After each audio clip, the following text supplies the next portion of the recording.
Hey guys, welcome to another demonstration. Right now, it's going to be really quick. I'm just going to clean up these beautiful little cups that I made the other day. Made my two, and then we also have Celia's right here, and it is not cracked apart, so that's good.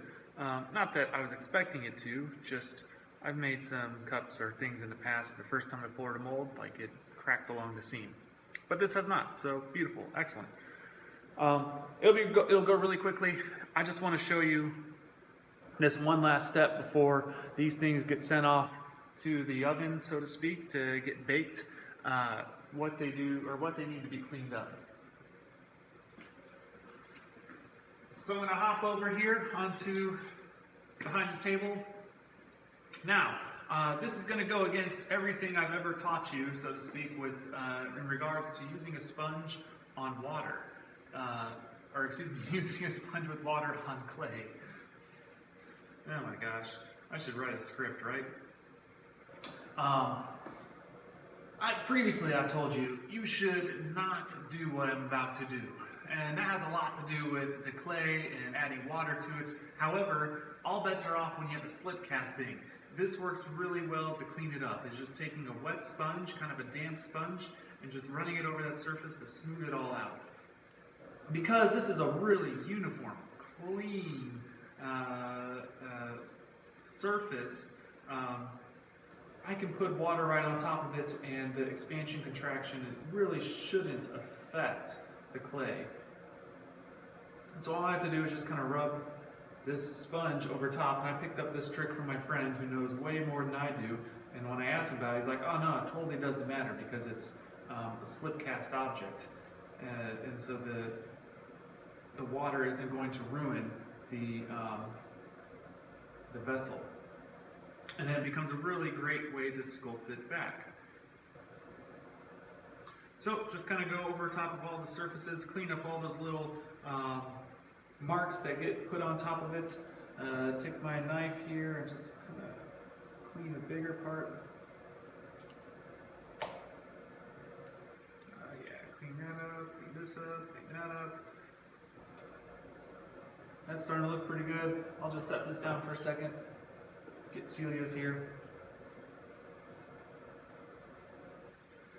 I know this is sort of really boring, so I'm going to stop the video here in a moment, just so that you don't have to watch me for 10 minutes, kind of basically polish something with a damp sponge. I just want to give you the sense that, it takes a little bit of time, right? There's no step in this process that really goes all that fast. Now I get that like some people make molds and they leave the seams and that's part of the aesthetic, and I'm not saying that's bad, but this is like a cup for use. So you want to get nice and smooth and have no sharp edges. Because you have to remember that as clay shrinks, it sharpens, so to speak, like a 10%.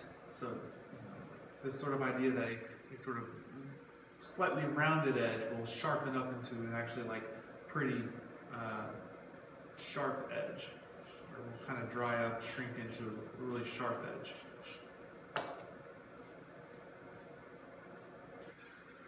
Again, this is just to show you that slip casting is not this sort of like quick thing. It takes time, it takes some love.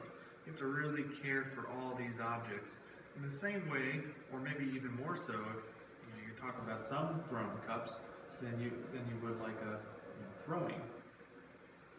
And this is not to like say that potters and people that throw and all that don't care for their cups or don't put a lot of care into them, but they're trying to produce these things as fast as possible. And I'm trying to do that too with slip casting. It's just this also takes time. The only difference is these are going to look pretty uniform when you make 10, 20, 30 of them. And that's the idea. And with pots thrown on a wheel, that's also certainly the idea, that you want them to look pretty uniform, but you also want a little bit more individuality with them. So they're all the same, they're all going to be slightly different. These you want basically be the same. Alright, so it's not perfect, but it's pretty close. The nice thing about this is you know, you can set it in a kiln. I mean, you can almost set these things in a kiln, but I think I made that point the other day. But I'll set them in the kiln here, and we'll get them all fired up, and then by next week, or maybe later this week, if I come in and make some more videos, you'll be able to see the end result.